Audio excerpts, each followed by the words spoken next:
Garantiza Planeta.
Quien visita Praga se hace cómplice de la atmósfera de fábula que se desprende de los barrios antiguos de la ciudad, de sus colores pastel, de sus cúpulas y de sus estatuas doradas.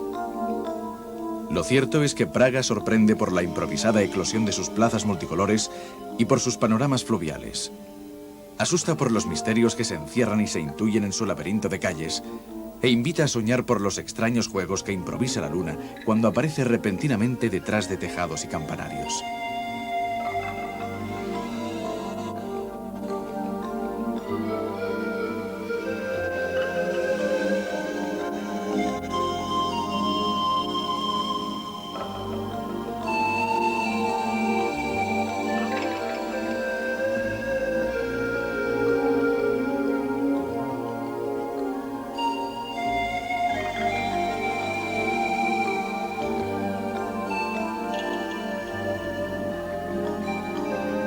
El mundo en que nos movemos posee elementos claustrofóbicos.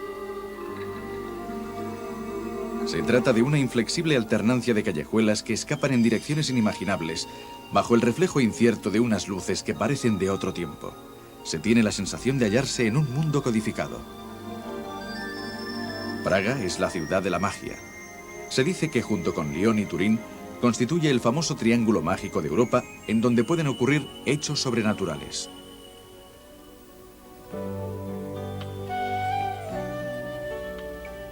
También tiene algo de fabuloso y mágico el castillo de Karlstein, situado en las afueras de la ciudad, con sus preciosas capillas y sus techos de vertiginosas pendientes. Este castillo fue construido en la Edad Media para custodiar los tesoros del Sacro Imperio Romano, cuyo centro en aquella época era Bohemia y Praga la capital. A ese periodo, el siglo XIV, corresponde la primera gran germanización de Bohemia. Después de la Primera Guerra Mundial, tras el desmembramiento del Imperio Austrohúngaro, fue creado el Estado de Checoslovaquia, que comprendía Bohemia, Moravia y Eslovaquia. A partir del 1 de enero de 1993, Checoslovaquia ha quedado dividida en dos estados, la República Checa, Bohemia y Moravia, y la República Eslovaca, Eslovaquia. Praga es la capital y el centro cultural del universo histórico bohemio-moravo, un mundo situado entre el alemán y el eslavo y que participa de las culturas católica, protestante y judía. Esta colina, situada a orillas del río Moldava, se llama Vyšehrad y constituye el primer punto fortificado de Praga. La leyenda narra que la princesa Libuse tuvo un sueño. La ciudad debería alzarse en el punto en el que apareciera un hombre que atravesaba una puertezuela. En checo, puerta se llama precisamente Pra. Por supuesto, lo que había soñado la princesa se desarrolló justamente en aquel punto, excepcionalmente favorable para la defensa de un asentamiento. El río Moldava está cruzado por numerosos puentes que unen los barrios de la ciudad. El más famoso es el puente Carlos, construido a mediados del siglo XIV por iniciativa de Carlos IV, uno de los grandes reyes de Praga, el cual encargó la obra a Peter Parler, su arquitecto. En el siglo XVIII fue incorporada al puente una espectacular sucesión de grupos escultóricos.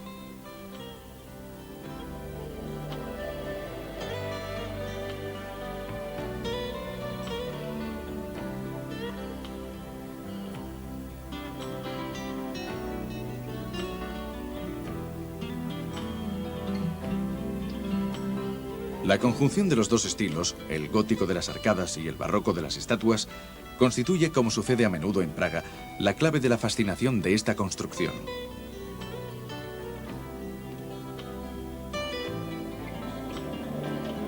Por un extremo, el puente Carlos conduce al corazón de la ciudad vieja, Stare Mesto, que ya en la Edad Media era el centro del poder municipal y mercantil de Praga.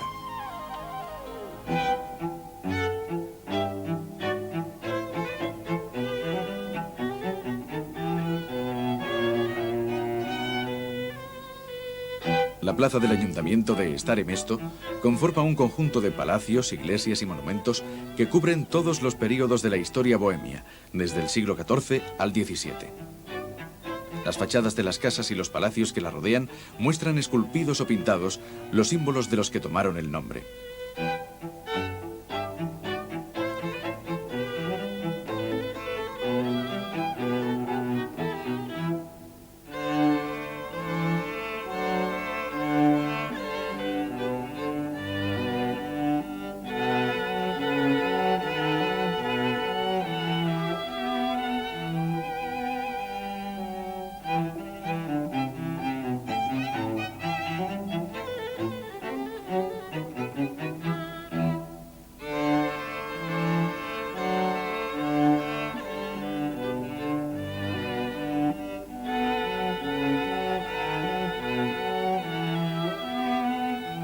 La fama de los checos es consecuencia, además de su capacidad industrial, de ser unos refinados artesanos, especialmente en los trabajos del metal, la cerámica y el vidrio.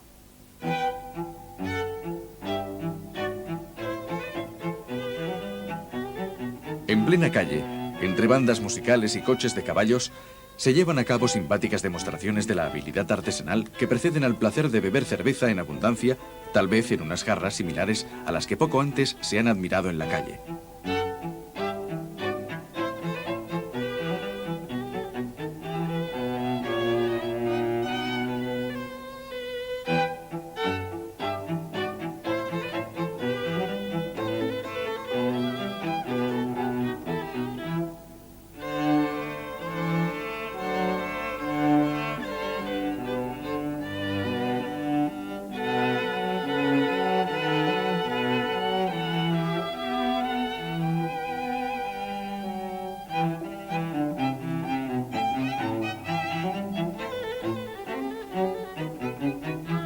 La historia de Praga al completo ha desfilado por la plaza de la ciudad vieja.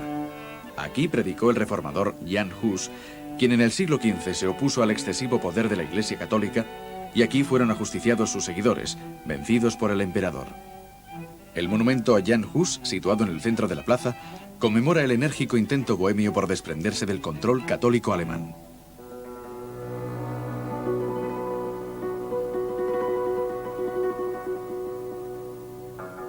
San Nicolás de Kilian Dientzenhofer, el arquitecto que también construyó algunos de los mayores edificios de Viena, es otro de los elementos característicos de la plaza. En los siglos XVII y XVIII, Praga fue la capital cultural, junto con Viena, del Imperio Habsbúrgico. Testigo de ese esplendor son las suntuosas iglesias barrocas que conmemoran el triunfo del catolicismo sobre la Reforma protestante o la transformación de las iglesias góticas que se convierten por obra del barroco en perfectos escaparates de mármol, madera y dorados.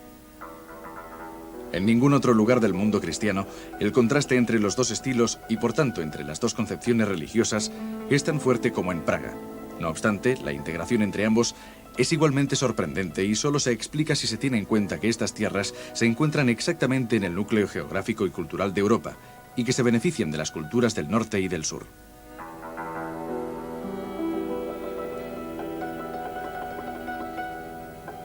La iglesia de Tin del siglo XIV, situada junto al Palacio Barroco de Kinsky, es la antítesis en estilo gótico de San Nicolás.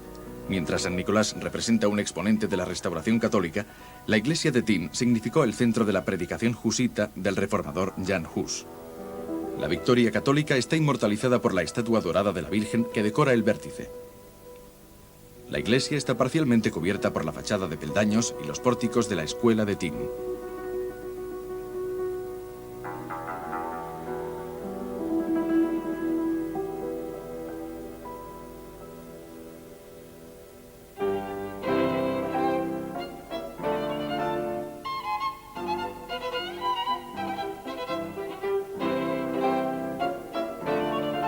El ayuntamiento de la ciudad vieja era en origen una casa medieval a la que más tarde fueron añadidos otros edificios.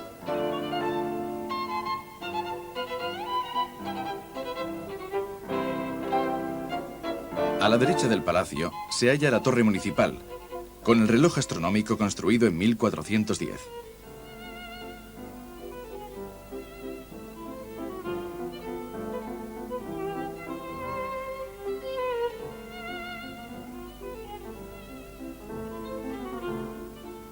En la parte alta de la torre, cada hora se abren dos ventanas por las que desfila una procesión con Cristo, los apóstoles, la muerte, el turco, el avaro y el vanidoso.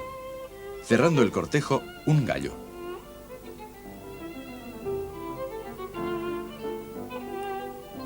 Según una leyenda, su constructor fue cegado para que no pudiera repetir su obra maestra en otro lugar. Pero este logró vengarse y detuvo el reloj cuyo funcionamiento solo él sabía. Hubieron de pasar 150 años para que otro relojero consiguiera reparar su mecanismo.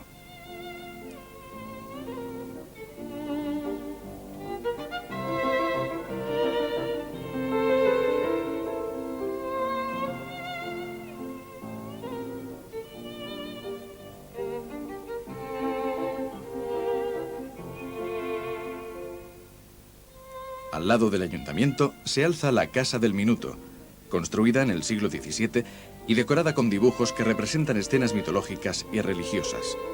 En un extremo, un león esculpido nos evoca el recuerdo del antiguo nombre del edificio, la Farmacia del León Blanco.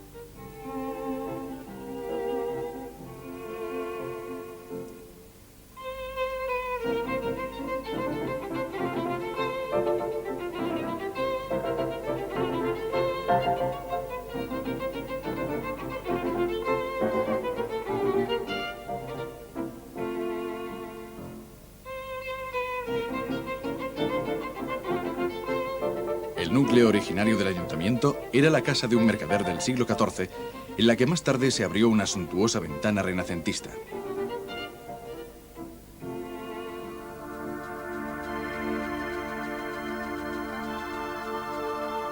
Ya en el siglo XIV, Praga estaba considerada una ciudad excepcionalmente hermosa.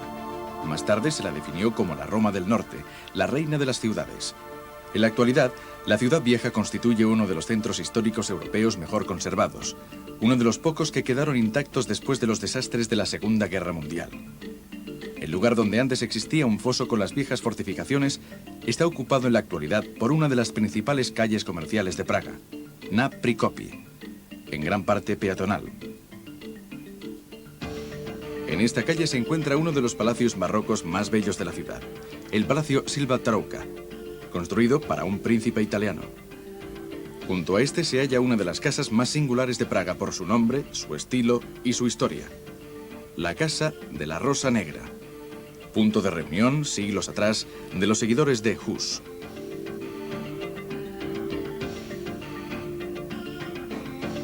Na Prikopie es también un escaparate privilegiado para admirar los célebres cristales y porcelanas de Bohemia, que ya en el pasado vistieron las vajillas más refinadas no solo del Imperio Habsbúrgico, sino también de gran parte de Europa.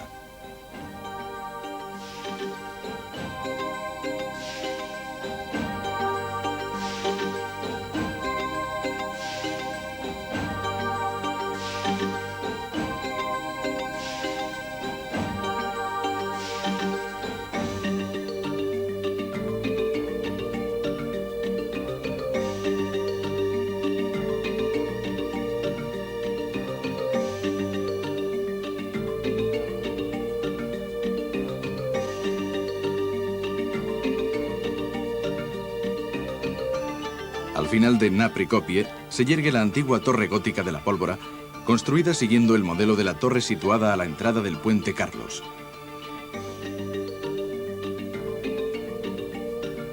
Junto a esta se encuentra el edificio de estilo modernista más importante de Praga, el Obecny Dum, o Casa Municipal.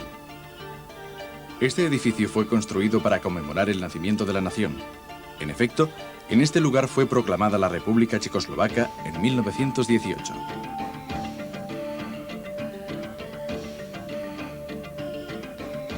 Su interior alberga un grandioso restaurante, un café, recintos de exposiciones y la mayor sala de conciertos de Praga, la Sala Smetana.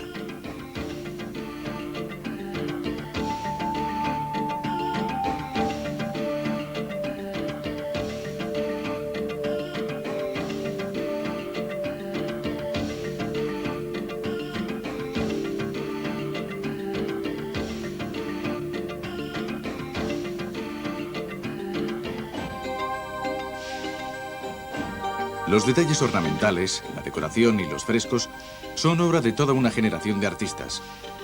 Entre estos destaca Alfons Mucha, que se hizo famoso en París por sus carteles para Sarah Bernhardt.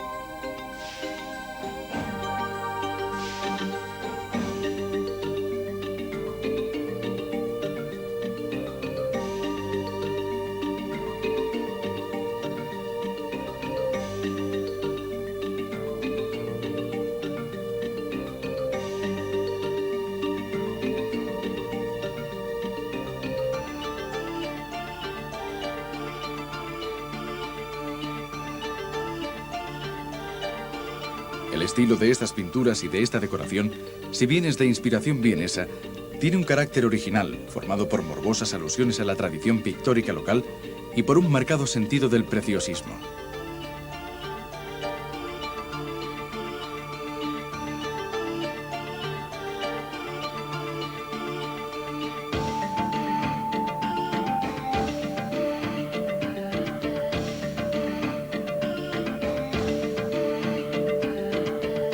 Al fin y al cabo, no en vano Praga es conocida como la ciudad de oro, una definición que se comprende si se la contempla a determinadas horas del día, como al atardecer, cuando el sol golpea de escorzo las estatuas doradas y las doraduras de techos, cúpulas y cornisas, o bien de noche, bajo la luz mágica de las farolas. En estas horas, la casa consistorial pierde su aspecto solemne y se convierte en otra de las muchas construcciones mágicas de la ciudad.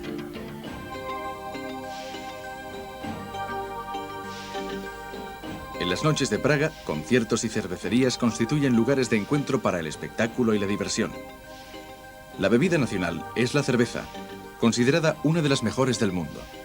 Y el secreto de su sabor reside en el lúpulo bohemio, cuya exportación estuvo prohibida durante siglos. Aún existen cervecerías de producción familiar como Ufleku, que produce una cerveza de alta graduación alcohólica. Su jardín y sus salones están siempre abarrotados, y por la noche, en uno de sus locales, se representa un tradicional espectáculo de cabaret.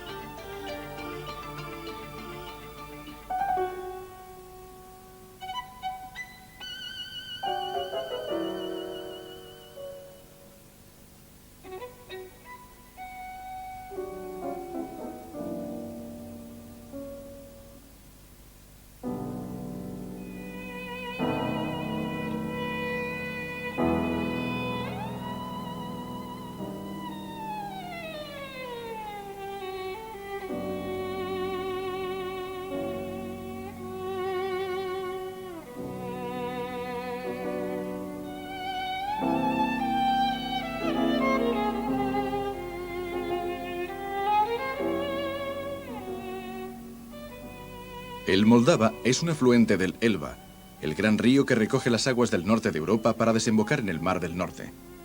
Por ello, es lógico que en sus orillas, en un punto especialmente favorable para la travesía, naciera siglos atrás un gran centro de intercambio.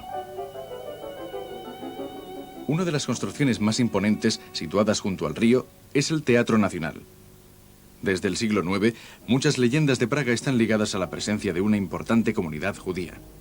La pervivencia de la diversidad alimenta siempre el misterio y el sentido de la angustia. Tal vez por esto, nació aquí precisamente la leyenda del Golem, que vengue al pueblo judío oprimido hasta convertirse en un monstruo. En la actualidad, del antiguo barrio judío de Yosefov solo quedan algunos edificios ilustres. La sinagoga Vieja Nueva es la más antigua del continente y fue construida en el siglo XIII.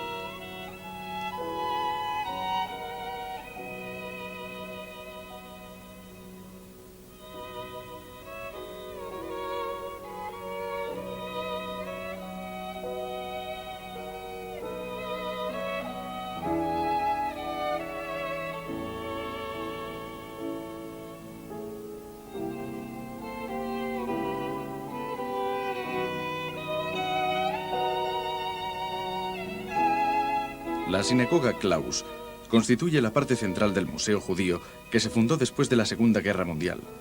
Los nazis habían concentrado en Praga todos los documentos y objetos que habían ido requisando por toda Europa con la finalidad de reunir en un solo centro toda la documentación correspondiente a aquella civilización que querían exterminar. El cementerio judío de Yosefov es sin duda el más importante de Europa. La tumba más antigua se remonta al siglo XV y la última es de finales del XVIII. La escasez de espacio explica el porqué de la acumulación de lápidas sepulcrales y estelas conmemorativas.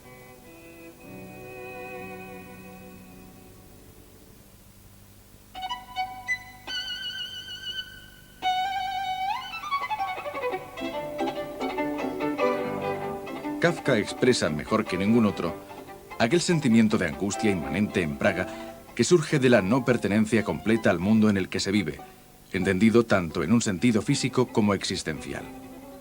Angustia en comunicación que Kafka pudo expresar de una manera radical, ya que él mismo era producto de una cultura que, aun estando abierta a las influencias más diversas, mantenía un precario equilibrio con el ambiente que la rodeaba. El mundo judío en lengua alemana, que vivía inmerso en la también gran cultura bohemia y cristiana. El teatro de Thiel, en el que se estrenó a nivel mundial el Don Giovanni de Mozart, es la expresión de una Praga menos siniestramente misteriosa y más mágica.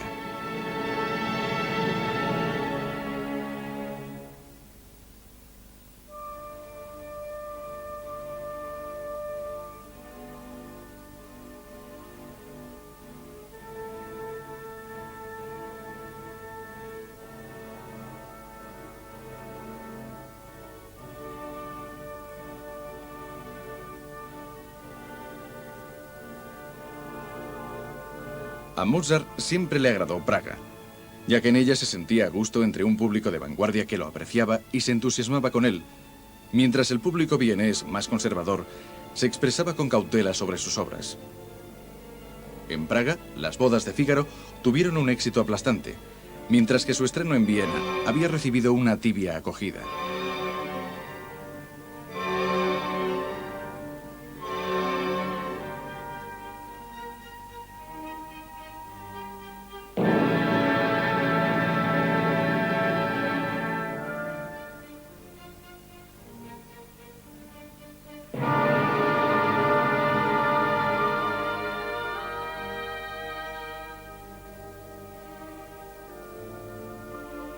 En Praga, la temporada de óperas y conciertos mozartianos dura todo el año.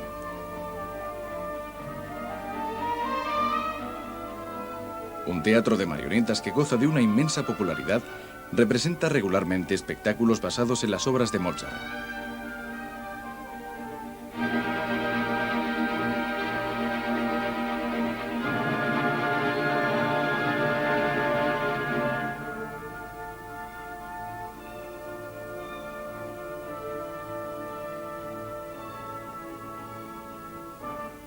En la villa Bertramka, propiedad de su amigo Dussek, y en la casa de la ciudad conocida como la de los Tres Leones, se hospedó Mozart en numerosas ocasiones mientras componía el Don Giovanni.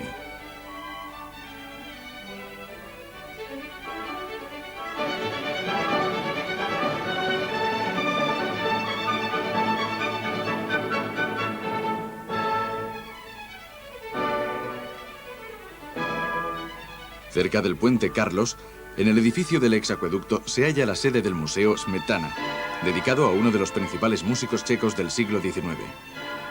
La música de Smetana, como la de Dvořák, está profundamente enraizada en la poesía popular bohemia. Otro gran músico checo es Janáček, de origen moravo, que compuso su música a caballo entre los siglos XIX y XX. Atravesando el puente Carlos, se llega al otro núcleo histórico importante de Praga, Malá Strana, la ciudad pequeña, cuyo aspecto actual es el que tenía en el siglo XVI, aunque ya existía en la Edad Media. Malá Strana es el barrio residencial de la nobleza católica victoriosa, la cual quiso construir sus palacios en las laderas de la colina en las que se levanta el castillo.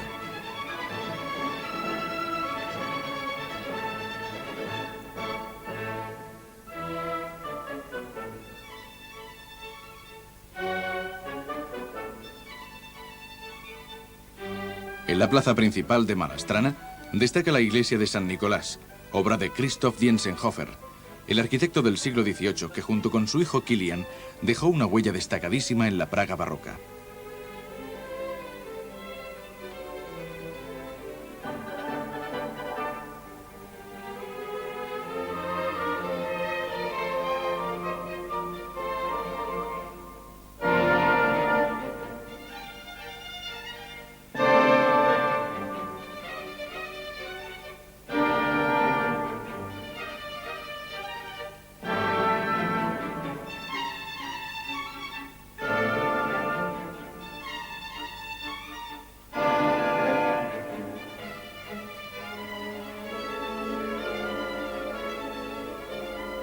De la música de Mozart, pasamos a la atmósfera cargada y algo vulgar de las cervecerías. En este ambiente, más que en el de las refinadas arquitecturas barrocas, resulta comprensible la parábola del buen soldado Sveig, el antihéroe por excelencia, que desmitifica en parte la leyenda de una Praga misteriosa y poética. La sátira antibelicista, expresión de un pueblo aplastado por las ruinas de la Primera Guerra Mundial, parece la grotesca conclusión de las trágicas intuiciones de Kafka.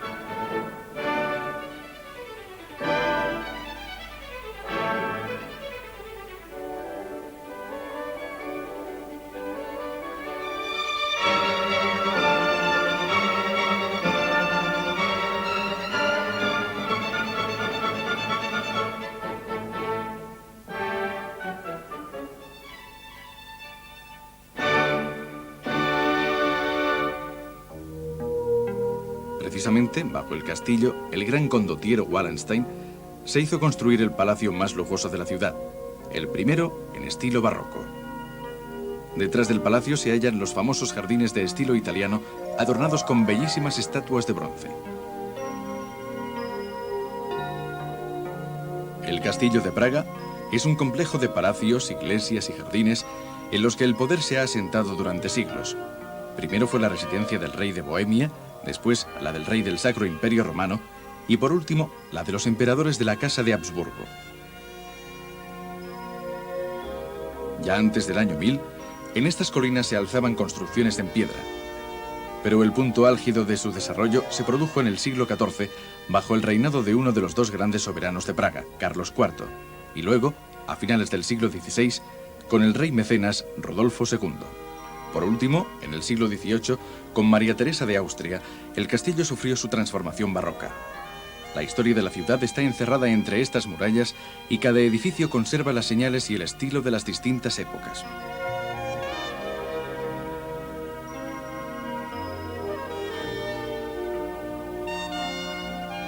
El castillo se abre a una de las plazas más fantásticas de Europa, en la que también se levantan otros palacios renacentistas.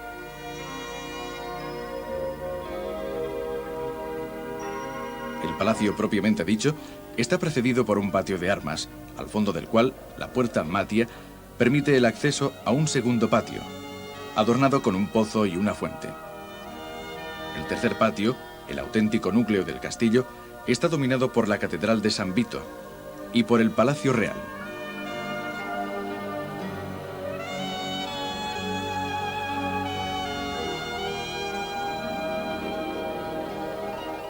Peter Parler, el gran arquitecto de la Edad Media bohemia, colaboró en la construcción de la catedral, continuando las obras que había iniciado el francés Mathieu d'Arras.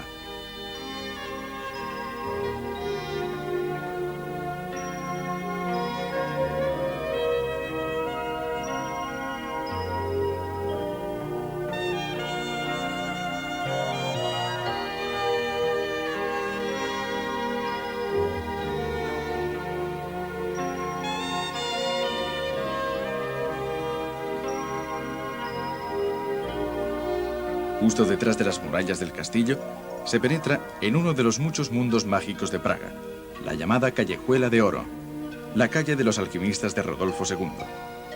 En una de estas casitas, Kafka se retiró a escribir sus relatos y quizás su retorcida inspiración era fruto de estos ambientes.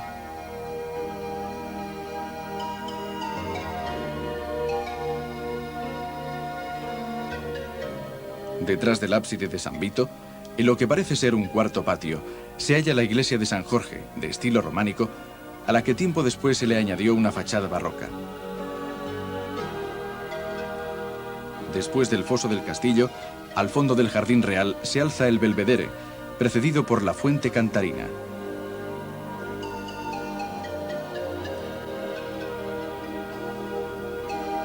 Con este palacio, construido por arquitectos italianos, se inicia en Praga el auténtico estilo renacentista.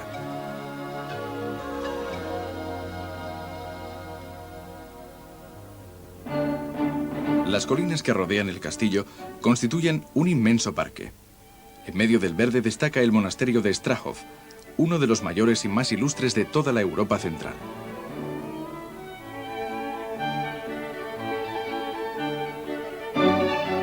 A pesar de haber sido fundado en la primera mitad del siglo XI, su aspecto actual es en gran parte barroco, debido a sus numerosos retoques.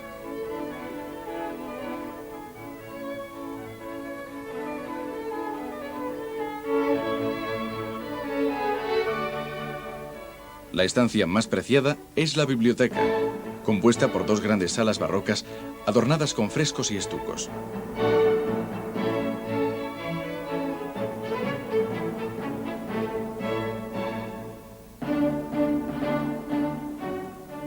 La sala filosófica fue construida en función de las medidas de las librerías, procedentes de otro monasterio. Mide 32 metros de longitud y 14 de altura. El fresco del techo representa una alegoría de la historia espiritual de la humanidad.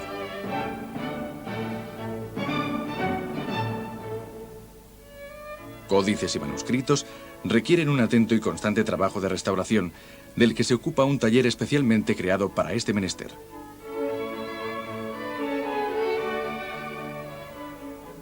La otra gran sala se llama Sala Teológica y está caracterizada por algunos enormes globos terráqueos y celestes.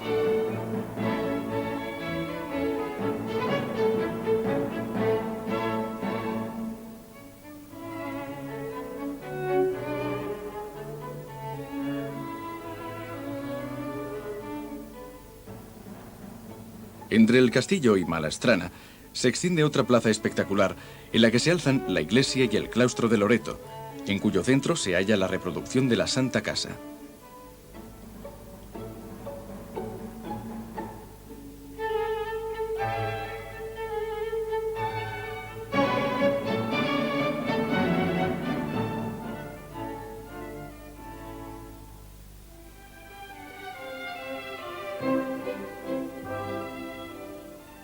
Y este es el centro neurálgico de Praga, la Plaza Wenceslao, de 750 metros de longitud y 60 de anchura, con una gran arboleda en el centro.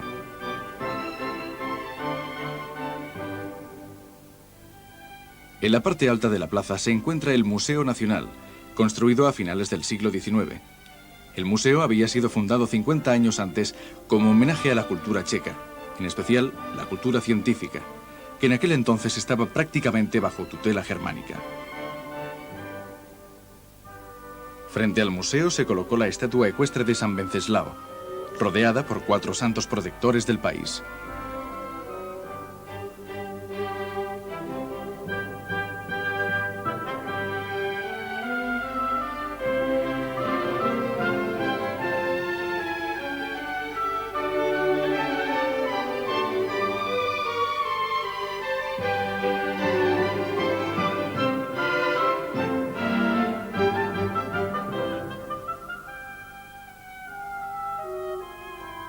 La Plaza Wenceslao es el centro de la metrópolis moderna, en la que se concentran los grandes hoteles, tiendas, cafés, restaurantes y salas cinematográficas.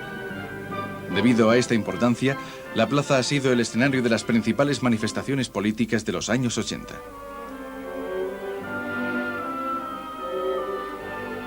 Sin embargo, la Plaza Wenceslao debe su significación más profunda a los monumentos dedicados a su historia. Ya antes del año 1000, San Wenceslao convirtió Praga en la capital, conduciendo así al reino bohemio moravo a la órbita germánica y apartándolo de la influencia eslavo-bizantina.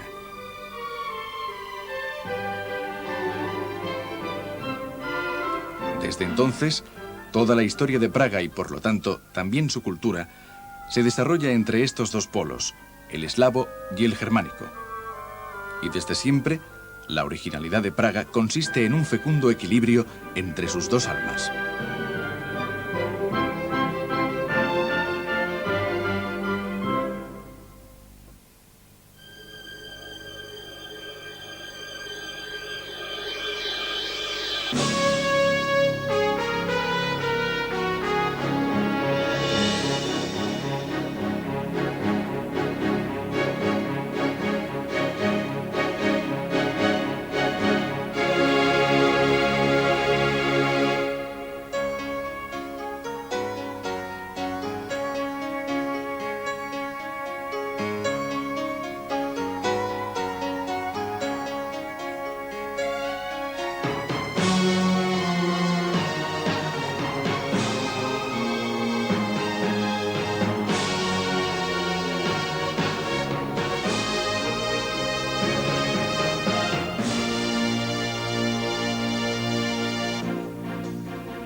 Garantiza Planeta.